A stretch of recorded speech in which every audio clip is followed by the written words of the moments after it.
నమస్కారం. Media today వార్తలకు స్వాగతం. ముందుగా వార్తలోని ముఖ్యాంశాలు. రైతు సంక్షేమమే లక్ష్యమని సీఎం రేవంత్ రెడ్డి స్పష్టం. పంటలకు గిట్టుబాటు ధర కల్పించడం ప్రభుత్వ బాధ్యత అని వ్యాఖ్య. రైతుల ఆనందమే ప్రభుత్వ ధ్యేయమన్న సీఎం రేవంత్. మార్కెట్ వ్యవస్థ బలోపేతంతో రైతులకు న్యాయం చేస్తామని హామీ. మూసీ ప్రాజెక్టుపై విమర్శలు చేసిన రామచంద్రరావు. అమలు విధానంపై తీవ్ర అభ్యంతరాలు వ్యక్తం చేసిన రామచందర్. ప్రజల డబ్బు వృధా అవుతోందని బీజేపీ నేత ఆరోపణ. ప్రాజెక్టుపై పూర్తి వివరాలు వెల్లడించాలని డిమాండ్.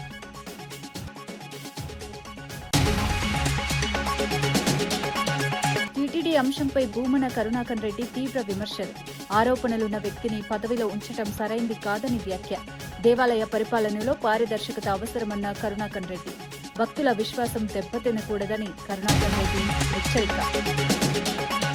వైఎస్ కుటుంబం వివాదంపై సిపిఐ నారాయణ స్పందన. కుటుంబ విషయాలు బహిరంగం కావడం బాధాకరమని నారాయణ వ్యాఖ్య. వ్యక్తిగత విషయాలు బయటకు తేవటం సరికాదని నారాయణ సూచన. చర్చల ద్వారా సమస్యలు పరిష్కరించుకోవాలని సూచన. రైతులకు ఇచ్చిన హామీలు అమలు చేస్తున్నామని పొంగులేటి వ్యాఖ్యలు. ధరణి సమస్యల పరిష్కారంలో కీలక నిర్ణయాలు తీసుకున్నామని వెల్లడి. భూ రికార్డుల శుద్ధితో రైతులకు న్యాయం జరుగుతుందని హామీ. గ్రామీణ అభివృద్ధి వేగవంతం అవుతోందన్న మంత్రి పొంగులేటి. రైతుల సంక్షేమమే ప్రభుత్వ ప్రధాన లక్ష్యమని ముఖ్యమంత్రి రేవంత్ రెడ్డి స్పష్టం చేశారు. ప్రజా పాలనలో ఎన్ని సవాళ్లు ఎదురైనా రైతులకు సంబంధించిన పథకాలను ఎప్పుడూ ఆపలేదని తెలిపారు. పండించిన పంటకు గిట్టుబాటు ధర కల్పించడం ప్రభుత్వ బాధ్యతగా భావిస్తున్నామని పేర్కొన్నారు. రైతుల కళ్లల్లో ఆనందం చూడటమే తమ ప్రభుత్వ ధ్యేయమని అన్నారు. వ్యవసాయ రంగాన్ని బలోపేతం చేసేందుకు పలు చర్యలు తీసుకుంటున్నామని వివరించారు.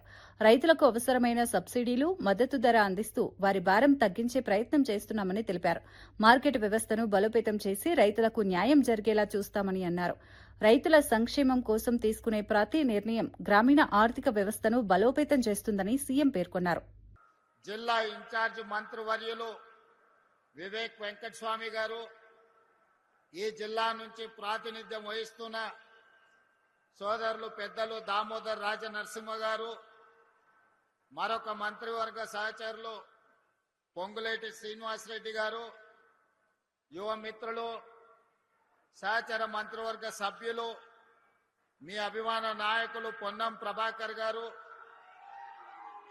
శాసనమండలి సభ్యులు, కాంగ్రెస్ పార్టీ అధ్యక్షులు మహేష్ కుమార్ గౌడ్ గారు, అదేవిధంగా ప్రభుత్వ ప్రత్యేక సలహాదారులు పెద్దలు సుదర్శన్ రెడ్డి గారు, పార్లమెంట్ సభ్యులు మిత్రులు రఘునందన్ రావు గారు, అదేవిధంగా రాజ్యసభ సభ్యులు వేం నరేందర్ రెడ్డి గారు, అదేవిధంగా మాజీ మంత్రివర్యులు పెద్దలు పోచారం శ్రీనివాసరెడ్డి గారు, ప్రభుత్వ విప్ విజయ్ రమణారావు గారు, డాక్టర్ కవ్వంపల్లి సత్యనారాయణ గారు, రామచందర్ నాయక్ గారు, బీర్లా ఐలయ్య గారు, అదేవిధంగా శాసనసభ్యులు డాక్టర్ సంజీవరెడ్డి గారు, నవీన్ యాదవ్ గారు, ఎమ్మెల్సీ అంజిరెడ్డి గారు, ఆయిల్ ఫామ్ కార్పొరేషన్ చైర్పర్సన్ మిత్రులు జంగా రాఘవరెడ్డి గారు, అదేవిధంగా కార్పొరేషన్ చైర్మన్ అన్వేష్ రెడ్డి గారు, మా అక్క సోదరిమణి కార్పొరేషన్ చైర్పర్సన్ నిర్మలా జగ్గారెడ్డి గారు, అదేవిధంగా ఐఏఎస్ అధికారి విద్యా కమిషన్ చైర్పర్సన్ అక్నూరు మురళి గారు, నర్సారెడ్డి గారు, జిల్లా పార్టీ అధ్యక్షులు ఆకాంక్ష రెడ్డి గారు, వేదిక మీద ఉన్న పెద్దలందరూ. కాంగ్రెస్ సీనియర్ నేత జీవన్ రెడ్డి పార్టీపై తీవ్ర అసంతృప్తి వ్యక్తం చేస్తూ రాజీనామా నిర్ణయం ప్రకటించారు. ముఖ్యమంత్రి రేవంత్ రెడ్డికి లేఖ రాసిన ఆయన గత 20 నెలలుగా పార్టీలో జరుగుతున్న పరిణామాలు తనను తీవ్ర మానసిక క్షోభకు గురిచేశాయని తెలిపారు. పదే పదే అవమానాలు ఎదుర్కొంటున్నానని ఆవేదన వ్యక్తం చేశారు. పార్టీలో తనకు తగిన గౌరవం దక్కడం లేదని, తన అభిప్రాయాలను పట్టించుకోవడం లేదని అసహనం వ్యక్తం చేసినట్లు సమాచారం. ఈ పరిస్థితుల్లో కొనసాగడం సాధ్యం కాదని స్పష్టం చేస్తూ ఈ నెల 25న కాంగ్రెస్ కు రాజీనామా చేయనున్నట్లు వెల్లడించారు. భవిష్యత్తు కార్యాచరణపై త్వరలోనే నిర్ణయం తీసుకుంటానని పేర్కొన్నారు. ఈ పరిణామం కాంగ్రెస్ పార్టీలో తీవ్ర చర్చకు దారితీసింది. ముఖ్య నేత రాజీనామా చేస్తుండటం పార్టీ భవిష్యత్తుపై ప్రభావం చూపే అవకాశం ఉందని విశ్లేషకులు భావిస్తున్నారు. జీవన్ రెడ్డి తదుపరి రాజకీయ అడుగులపై ఆసక్తి నెలకొంది. తప్పకుండా అట్లీస్ట్ ఫ్రీ ఆఫ్ మైండ్ అని ఉంటుంది. ఇలా రాజకీయమే బీసీగా గౌరవం కొరకు, రాజకీయం గౌరవం కొరకు. మన గౌరవం పొందలేనప్పుడు ఏదైతుందో పార్టీల కొనసాగటం లోపల అర్థమేముంటది? దాన్ని దృష్టిలో పెట్టుకుని ఏదైతుంది వల్ల సరే శ్రీధర్ బాబు వచ్చారు కాబట్టి ఐ థాట్ నిన్న మీరందరూ ఏం జరిగింది ఏంటి అని చెప్పారంటే వారు నాపై వ్యక్తిగతంగా అభిమానము, పార్టీ గత 3 దశాబ్దాలకి వెళ్ళిన అనుబంధంతో ఏదైతున్నదో కొంత వారు కూడా సరే కొంత సమయంలో పాటిస్తే బాగుంటుంది అనే ఒక భావంతో రావడం జరిగింది. కానీ పరిస్థితులు వారికి వివరించిన తర్వాత వారు కూడా నాకేం చెప్పలేకపోయారు. నేను నువ్వే నా స్థానంలో ఉంటే ఏం చేస్తావని చెప్పాను. అలా మీరే నా స్థానంలో ఉంటే మీరు ఏం చేస్తారని చెప్పంటుంది. కాబట్టి ఏదైతుందో నాకు మరి ఇంతకాలం నాకు ఇంతమంది సహచరులు అంటే వాస్తవంగా వీళ్ళ ప్రజా జీవితంలో ఒక నాయకుడు ఎదుర్కోవాలని చెప్పండి ఒకరితో కాదు. ప్రజా జీవితంలో ఒక నాయకుడు ఎదుర్కోవాలంటే ఒకరితో కాదు. వీళ్ళ సుదీర్ఘ ప్రజా జీవితం 4 దశాబ్దాలు ఏదైతుందో దీనికి జగిత్యాల నియోజకవర్గం కాంగ్రెస్ పార్టీ ఐక్యంగా నిలబెట్టుకోగలిగామని చెప్పారంటే నాకు ఇంతమంది రాజకీయ సహచరులు,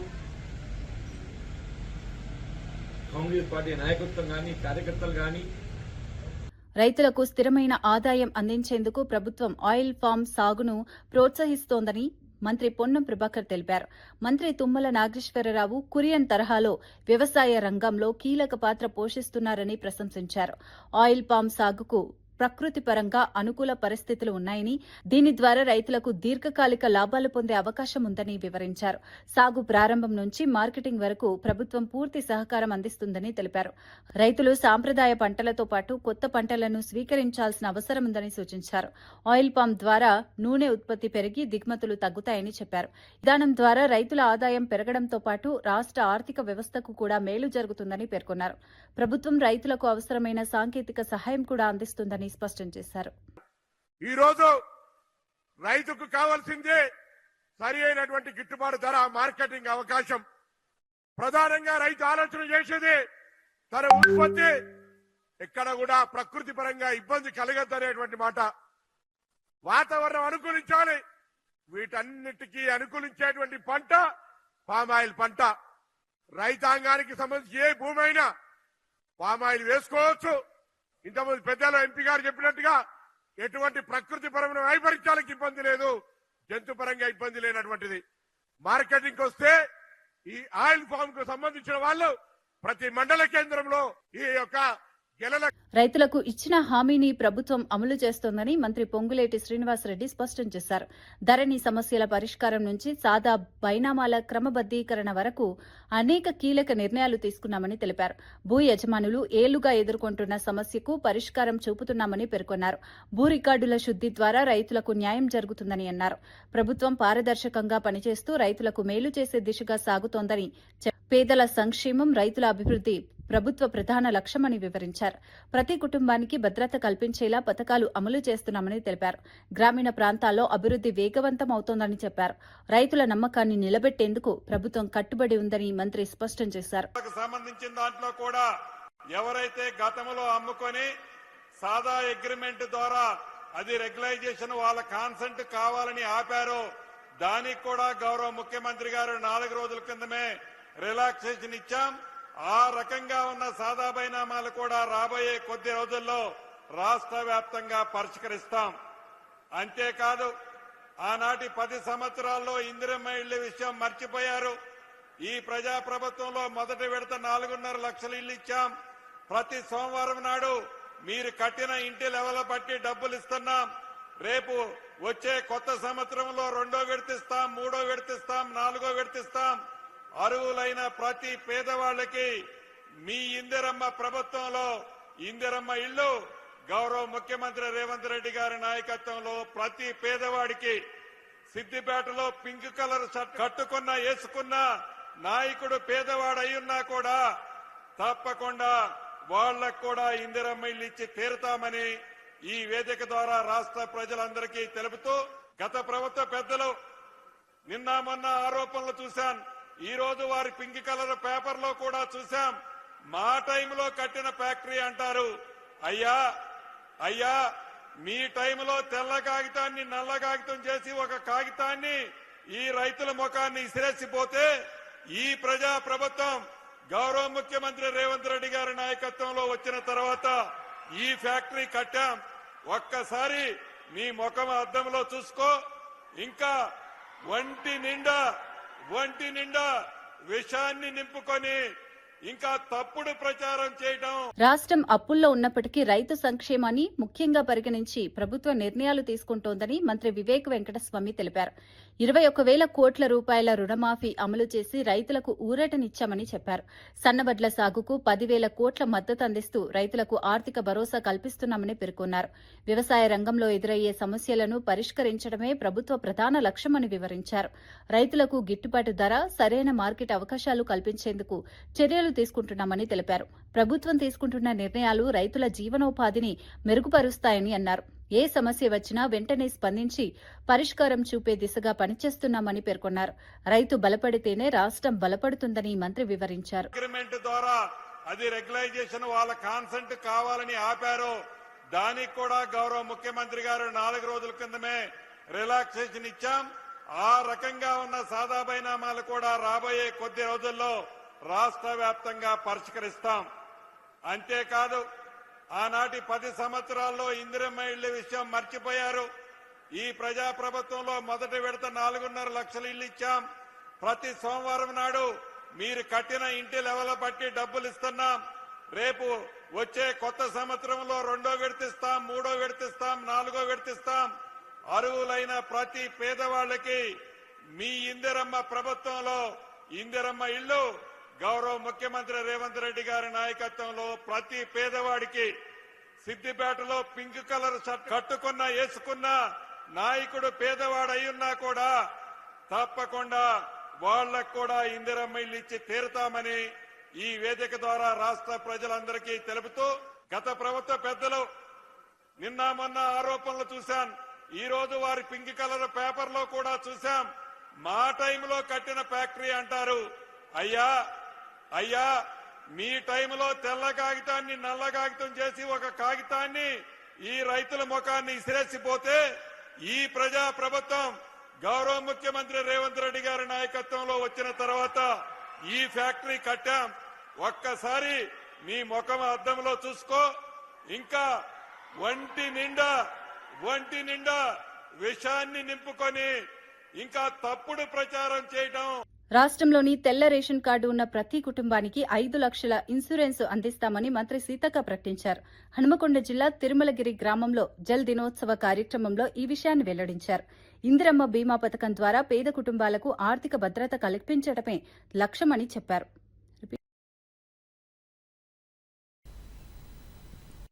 మహిళా సంఘాలకు 10 లక్షల బీమా ఉండేది మా మహిళా గ్రూపులలో. ఇప్పుడు రాష్ట్రంలో ఉన్న తెల్ల రేషన్ కార్డుదారులందరికీ కూడా ఏ రకంగా చనిపోయినా, నాట్ ఓన్లీ యాక్సిడెంటల్, ఏ రకంగా చనిపోయినా దాదాపుగా 5 లక్షల రూపాయలు ఆ కుటుంబానికి మనం బీమా, ఇందిరా బీమా పథకం తేవడం జరిగింది. వాటితో పాటు మధ్యాహ్న భోజనం మన ఇంటర్ పిల్లలకు, తర్వాత పొద్దుట కూడా బ్రేక్ఫాస్ట్ మన స్కూల్ పోయే పిల్లలకు. దాంట్లో మేము అంగన్వాడీలకు ఫస్ట్ స్టార్ట్ చేసిన మన ములుగు జిల్లాలో పైలట్ ప్రాజెక్ట్ కింద పాలు ఇప్పుడు రాష్ట్రం అంతా పెట్టబోతున్నాం అంగన్వాడీ పిల్లలకు. మొన్న బడ్జెట్ లో స్కూల్ పిల్లలకు కూడా పాలు ఇచ్చే కార్యక్రమం పెట్టారు. కాబట్టి మేము ఇప్పుడు మహిళా సంఘాలకు కూడా ఎక్కువ లోన్లు గేదెలకు ఇస్తున్నాం. మూసీ నది శుభ్రతపై బీజేపీ వ్యతిరేకం కాదని రాష్ట్ర అధ్యక్షుడు రామచంద్రరావు తెలిపారు. అయితే ప్రాజెక్టు అమలు విధానంపై తీవ్ర అభ్యంతరాలు వ్యక్తం చేశారు. ప్రభుత్వం చేపడుతున్న అంధీకరణ ప్రాజెక్టు సరైన విధంగా జరగడం లేదని విమర్శించారు. గతంలో కాళేశ్వరం ప్రాజెక్టుతో పోలిస్తూ ఇప్పుడు మూషేశ్వరం ప్రాజెక్టుగా మారుతోందని వ్యాఖ్యానించారు. ఇది రాజకీయంగా వివాదాస్పదమవుతోందని పేర్కొన్నారు. ప్రజల డబ్బును వృధా చేసే విధంగా పనులు జరుగుతున్నాయని ఆరోపించారు. పారదర్శకత లేకుండా ప్రాజెక్టులు అమలు చేయడం సరైంది కాదని అన్నారు. ప్రభుత్వం ప్రజలకు స్పష్టమైన సమాచారం ఇవ్వాలని డిమాండ్ చేశారు. ఈ వ్యాఖ్యలు రాజకీయ చర్చకు దారితీశాయి. పొల్యూషన్ లెవెల్స్ ఏ విధంగా ఉన్నాయి, రివర్ ఏ విధంగా ఫ్లో అవుతా ఉంది, దీని సైజ్ ఎంత ఉంది, అన్ని కూడా మంచి గ్యాడ్జెట్స్ పెట్టి సెన్సర్స్ పెట్టి ట్రాన్స్పరెంట్ డేటా పబ్లిక్ డొమైన్ లో పెట్టి అందరినీ స్టేక్ హోల్డర్స్ కలుపుకొని ముందుకెళ్తేనే ఈ ప్రాజెక్ట్ సక్సెస్ అయితే తప్పితే ఇది ఒక డిపిఆర్ ఇచ్చేసి దానిలో మీరు ఎంబాంక్మెంట్స్ పెడతాము లేకపోతే బఫర్ జోన్ ఎందుకు పెడుతున్నామో తెలియదు, దేని కొరకో తెలియదు, రియల్ ఎస్టేట్ ను ఇంటర్నేషనల్ కంపెనీస్ ని ఎక్కడికి తీసుకొస్తారు, ఎంతమందిని తీసుకొస్తారు, మొత్తం బఫర్ జోన్ వాళ్ళకి ఇచ్చేస్తారా, అది వర్కౌట్ అవుతుందా, వార్నింగ్ జోన్ లో ఉన్న హ్యాబిటేషన్స్ తీసేసి మళ్ళీ మీరు కొత్తగా టవర్స్ కట్టేటోళ్ళని తీసుకొస్తే ఏ విధంగా కరెక్ట్? అది ఉన్న వాళ్ళను సరిగ్గా చేస్తూనే కంప్లీట్ గా ఓన్లీ అవసరం ఉన్న ప్రొటెక్టెడ్ జోన్ వాళ్ళని మాత్రం తీయాల్సి ఉంటుంది, మిగతా వాళ్ళని తీయాల్సిన అవసరం లేదు. నర్సీపట్నం మున్సిపాలిటీలో అభివృద్ది పనులు వేగంగా కొనసాగుతున్నాయని స్పీకర్ అయ్యన్న పాత్రుడు తెలిపారు. స్థానిక నాయకులు, ప్రజలు పనులను నిరంతరం పర్యవేక్షించాలని సూచించారు. నాణ్యత ప్రమాణాలు పాటించడం అత్యంత ముఖ్యమని అన్నారు. కూటమి ప్రభుత్వం ఏర్పడిన 2 సంవత్సరాల్లోనే 32 కోట్ల రూపాయల నిధులు మంజూరు చేసినట్లు వెల్లడించారు. మరిన్ని నిధులు తీసుకురావడానికి కృషి చేస్తామని హామీ ఇచ్చారు. పట్టణ అభివృద్ది కోసం ప్రజల సహకారం అవసరమని పేర్కొన్నారు. పారదర్శకంగా పనులు జరిగేలా పర్యవేక్షణ అవసరమని అన్నారు.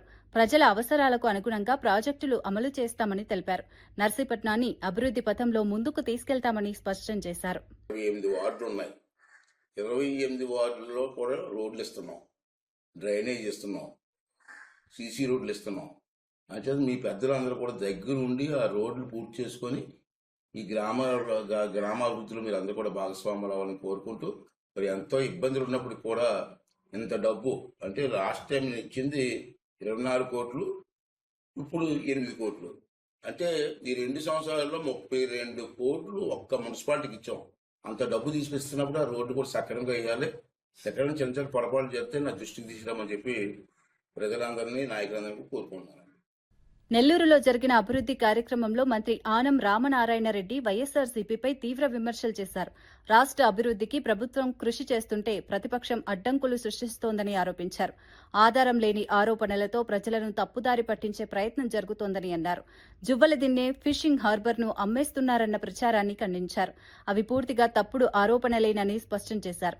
సంక్షేమం, అభివృద్ది, ఆధ్యాత్మిక హబ్గా రాష్ట్రాన్ని తీర్చిదిద్దటమే లక్ష్యమని పేర్కొన్నారు. ప్రతిపక్షం చేస్తున్న ప్రచారం వాస్తవాలకు దూరమని అన్నారు. ప్రజలు నిజాలను గుర్తించాలని పిలుపునిచ్చారు. అభివృద్ది పనులను వేగంగా పూర్తి చేస్తామని తెలిపారు. ప్రభుత్వం పారదర్శకంగా పనిచేస్తోందని స్పష్టం చేశారు. సరైన విధానంలో ఎదుర్కోలేక కేవలం నిందలతో మమ్మల్ని అడ్డుకునే ప్రయత్నం చేస్తూ ఉన్నారు. జువ్వలదిన్న ఫిషింగ్ హార్బర్లో మత్స్యకార కుటుంబాల అభివృద్ధి కోసం అక్కడ జువ్వలదిన్నలో ఫిషింగ్ హార్బర్ పెడితే అక్కడ ఒక మంచి పరిశ్రమను తీసుకొచ్చి నారా లోకేష్ గారు స్వయంగా వచ్చి దానికి శంకుస్థాపన చేస్తే ఆ పూర్తే అమ్మేస్తున్నామని చెప్పి నిన్న వైసీపీ నాయకులు మాట్లాడారంటే ఇది సిగ్గుతో తలదించుకోవాలి. కుటుంబంలో నెలకొన్న పరిస్థితులపై సిపిఐ నాయకుడు నారాయణ స్పందించారు. వైఎస్ రాజశేఖర్ రెడ్డి తనకు సన్నిహిత మిత్రుడని గుర్తు చేసుకున్నారు. కుటుంబ విషయాలు బహిరంగంగా బయటకు రావడం బాధాకరమని వ్యాఖ్యానించారు. కుటుంబ వ్యవహారాలను ప్రజల ముందుకు తేవడం సరైంది కాదని అన్నారు. ఇలాంటి విషయాలు వ్యక్తిగతంగా పరిష్కరించుకోవాల్సిన అవసరం ఉందని సూచించారు. ప్రస్తుతం జరుగుతున్న పరిణామాలు చూస్తుంటే విచారం కలుగుతోందని పేర్కొన్నారు. ప్రజల ముందు ఈ తరహా వివాదాలు రావడం రాజకీయంగా కూడా ప్రభావం చూపుతుందని తెలిపారు. సంబంధాలు దెబ్బతినకుండా చూసుకోవాల్సిన అవసరం ఉందని అభిప్రాయం వ్యక్తం చేశారు. సమస్యలను చర్చల ద్వారా పరిష్కరించుకోవటం మంచిదని సూచించారు. ఈ అంశం రాజకీయ వర్గాల్లో చర్చనీయాంశంగా మారింది. మీరు ఏ రాజకీయ పార్టీ చేరారో ఆ రాజకీయ పార్టీ గురించి మాట్లాడుకుని తప్పేం లేదు. కానీ కుటుంబ వ్యవహారాలను తీసుకొచ్చి బజారు పడేస్తే అది కుటుంబ ఔన్నత్యానికి, కుటుంబ వ్యవస్థకి అవమానకరం. అది ఒక వైఎస్ఆర్ కుటుంబానికి అవమానం కాదు. మనకు కుటుంబ వ్యవస్థ చాలా పవిత్రమైంది మన వ్యవస్థలో. మరి కుటుంబ వ్యవస్థ పవిత్రమైనప్పుడు దానిని రాజకీయాల వైపు లాగి రాజకీయ సమస్య కానీ రాజకీయ సమస్య చేసి బజార్లోకి వచ్చి మాట్లాడడం అంటే ఇది చాలా దురదృష్టకరం. బీసీ వర్గాలపై రాజకీయ పార్టీలు చేస్తున్న వ్యవహారంపై మాజీ మంత్రి శ్రీనివాస్ గౌడ్ తీవ్ర వ్యాఖ్యలు చేశారు. గత 70 నుంచి 80 ఏళ్లుగా కాంగ్రెస్, బీజేపీ కూటములు బీసీలను కేవలం ఓటు బ్యాంకుగా మాత్రమే ఉపయోగించుకున్నాయని ఆరోపించారు. 80 కోట్ల జనాభా కలిగిన బీసీలకు సరైన న్యాయం జరగలేదని విమర్శించారు. రాజకీయాల్లో బీసీలకు తగిన ప్రాధాన్యం ఇవ్వలేదని అన్నారు. అభివృద్ది పేరుతో హామీలు ఇచ్చి అమలు చేయడం లేదని మండిపడ్డారు. బీసీల సమస్యలను నిజాయితీగా పరిష్కరించే దిశగా చర్యలు అవసరమని పేర్కొన్నారు. సమాన అవకాశాలు కల్పించాల్సిన బాధ్యత ప్రభుత్వాలపై ఉందని తెలిపారు. ఈ వ్యాఖ్యలు రాజకీయంగా చర్చకు దారితీశాయి. బీసీ వర్గాల్లో ఈ వ్యాఖ్యలు ప్రాధాన్యం సంతరించుకున్నాయి. ఇలాంటి చిన్న చిన్న అవసరాలన్నా తీర్చపోతే, ఈ వృత్తులను కాపాడపోతే, ఒక సామాజిక న్యాయం అనేది ఇవ్వపోతే, వీళ్ళు తిరగబడితే మన పరిస్థితి ఏముంటుందని అర్థం కూడా చేసుకోకుండా, ఆలోచన చేయకుండా మోసం తప్ప వేరే ఏం లేదు. ఈరోజు ఈ రాష్ట్రంలో ఈ కాంగ్రెస్ ప్రభుత్వం మరీ బరి తెగించింది పూర్తిగా. కాంగ్రెస్ పార్టీ ఎప్పుడు అధికారంలో వచ్చినా రావడానికి ఈ వర్గాల వాళ్ళే, రైతులు, బీసీలు, ఎస్సీలు, ఎస్టీలు నోటికొచ్చిన హామీలు ఇవ్వడం, విస్మరించడం, దగా చేయడం. అంటే ఓన్లీ వీళ్ళని ఓటు బ్యాంకు, ఓటు ఇన్స్ట్రుమెంట్ వాడుతున్నారు అంతే. ఇన్ని సంవత్సరాలు మీ ఆటలు సాగినవేమో, ఇప్పుడు సాగవు. రైతులకు రేపే రుణమాఫీ అవుతుంది, లోన్లు తెచ్చుకోండి. రైతులకు, రైతు కూలీలకు, కౌలుదారులకు కూడా మేము ఇస్తాం. కౌలుదారులు ఎక్కువ కూడా బీసీలు ఉన్నారు, ఎస్సీ ఎస్టీలు ఉన్నారు, బీసీ వర్గాలు ఉన్నాయి. మీకు కూడా రైతు బంధు ఇస్తాం, మీకు కూడా భరోసా ఇస్తామన్నారు. నట్టేట రైతులను ముంచింది, నట్టేట కుల వృత్తులనన్నీ నాశనం, విధ్వంసం చేసింది, మొత్తం విధ్వంసం చేసింది. అత్యధిక బీసీలలో బతుకుదెరువు చేపలు పట్టుకోవడం, అత్యధిక శాతం గొర్రెలు మేపడానుకోవడం, అత్యధిక శాతం చేనేత పనులు చేసుకోవడం, అత్యధిక శాతం చెట్లెక్కి గల్లు గీయడం, అత్యధిక శాతం బట్టలు ఉతుకోవడం, ఎన్నో వృత్తులు ఇవన్నీ నాయ బ్రాహ్మణులు. మరి ఈరోజు కనీసం ఒక్క వృత్తి కూడా బాగుపడలే. ఎన్నెన్ని చెప్పారు అసలు? ఒక్క అంశం అని ఉందా ఈ బడ్జెట్లో? 3 లక్షల కోట్ల పైగా ఉన్నటువంటి బడ్జెట్లో 56% అని మీరే డిక్లేర్ చేసిర్రు, 60% పైన ఉన్నా కూడా. మరి 56% మీరు ఇచ్చిన బడ్జెట్ ఎంత? 3.85, అంటే 3.85%. 56%లో ఇప్పటి వరకు ఖర్చు చేసింది 5,300 కోట్లు మాత్రమే ఈ 2 సంవత్సరాల్లో కూడా. సంవత్సరానికి 20,000 కోట్ల బడ్జెట్ ఇచ్చి 5 సంవత్సరాల్లో 1,00,000 కోట్ల బడ్జెట్ ఇస్తా ఉన్నటువంటి మీరు, ఆ 3 లక్షల పైగా కోట్లు ఎవరివి? ఈ వర్గాల వాళ్ళు పన్ను కడితేనే వచ్చిన డబ్బులు. టీటీడీ వ్యవహారంపై మాజీ చైర్మన్ భూమన కరుణాకర్ రెడ్డి తీవ్ర వ్యాఖ్యలు చేశారు. ప్రస్తుత చైర్మన్పై వచ్చిన ఆరోపణల నేపథ్యంలో ప్రభుత్వం వైఖరిని ప్రశ్నించారు. మహిళా ఆరోపణలు ఎదుర్కొంటున్న వ్యక్తిని పదవిలో కొనసాగించడం హిందూ సమాజానికి అవమానకరమని వ్యాఖ్యానించారు. తిరుమల పర్యటనలో జరిగిన పరిణామాలపై కూడా విమర్శలు చేశారు. చైర్మన్ను దూరం పెట్టినట్లు నటించింది సరైంది కాదని అన్నారు. పదవి కోసం పట్టుబడటం అనేది సరికాదని వ్యాఖ్యానించారు. దేవాలయ పరిపాలనలో పారదర్శకత అవసరమని పేర్కొన్నారు. భక్తుల విశ్వాసాన్ని దెబ్బతీయకూడదని సూచించారు. ఈ అంశం రాజకీయంగా వేడెక్కింది. వివాదం మరింత ముదిరే అవకాశం కనిపిస్తోంది. ఉన్నటువంటి ప్రతి రాయిని సనాతన ధర్మ పరిరక్షణ కోసమని నడుం బిగించినాను అని చెప్పేటువంటి పవన కళ్యాణానంద స్వాముల వారు మొత్తం కొండలో ఉన్నటువంటి ప్రతి రాయిని కడిగినా కూడా మీ పాపం పోదు, పాప పరిహారం అవ్వదు. ఇంత దుర్మార్గంగా, ఇంత అన్యాయంగా మీరు రాకముందే బిఆర్ నాయుడు గారిని తీసివేస్తారు అనని మొత్తం హిందూ సమాజం అంతా భావించింది. కానీ మీరు ఆ పని చెయ్యకపోగా మీతో పాటు భయంగా మీ వెనకాతల దాంకొని గుంట నక్కలాగా, కలుగులో ఉన్నటువంటి ఎలుకలాగా తిరుగుతున్నాడు బిఆర్ నాయుడు. జనం ముందుకు రావాలంటే భయం, ఇంట్లో ఉండాలంటే బిడియం. ఇది బిఆర్ నాయుడు గారి పరిస్థితి. చంద్రబాబు గారి పరిస్థితి ఏంది? చంద్రబాబు గారేమో కార్యకర్తలతో ఎలాంటి నాటకాలు ఆడతారో ఆ మాయ చేష్టలన్నీ కూడా మాయావి అయినటువంటి వెంకటేశ్వర స్వామితో కూడా ఆడాలనేటువంటి ప్రయత్నం చేసి, తద్వారా ఒక వింత సంకేతాన్ని నేను బిఆర్ నాయుడిని మరీ దగ్గర పెట్టుకోలేదు అన్నటువంటి సంకేతం ఇచ్చేటువంటి ప్రయత్నం చేస్తున్నాడు.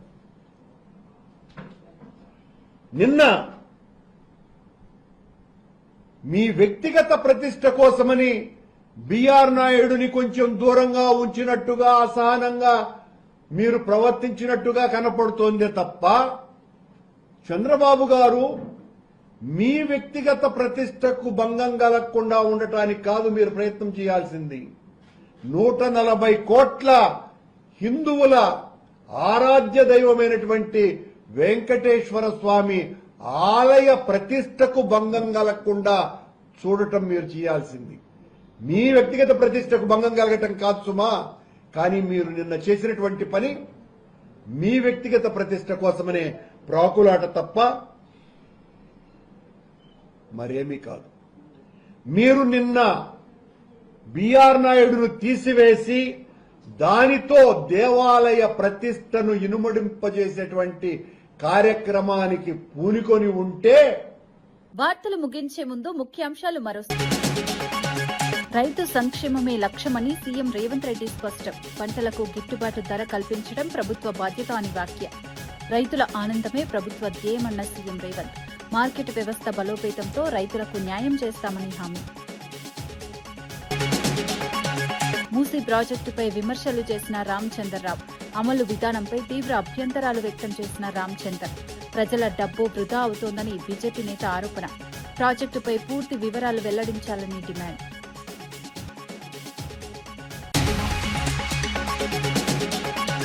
టీటీడీ అంశంపై భూమన కరుణాకర్ రెడ్డి తీవ్ర విమర్శలు. ఆరోపణలున్న వ్యక్తిని పదవిలో ఉంచడం సరైంది కాదని వ్యాఖ్య. దేవాలయ పరిపాలనలో పారదర్శకత అవసరమన్న కరుణాకర్ రెడ్డి. భక్తుల విశ్వాసం దెబ్బతినకూడదని కరుణాకర్ రెడ్డి హెచ్చరిక. వైఎస్ కుటుంబం వివాదంపై సిపిఐ నారాయణ స్పందన. కుటుంబ విషయాలు బహిరంగం కావడం బాధాకరమని నారాయణ వ్యాఖ్య. వ్యక్తిగత విషయాలు బయటకు తేవటం సరికాదని నారాయణ సూచన. చర్చల ద్వారా సమస్యలు పరిష్కరించుకోవాలని సూచన. రైతులకు ఇచ్చిన హామీలు అమలు చేస్తున్నామని పొంగులేటి వ్యాఖ్యలు. ధరణి సమస్యల పరిష్కారంలో కీలక నిర్ణయాలు తీసుకున్నామని వెల్లడి. భూ రికార్డుల శుద్ధితో రైతులకు న్యాయం జరుగుతుందని హామీ. గ్రామీణ అభివృద్ధి వేగవంతం అవుతోందన్న మంత్రి పొంగులేటి. ఇవి ఈనాటి వార్తా విశేషాలు. మరో బులెటిన్లో మళ్ళీ కలుద్దాం. నమస్కారం.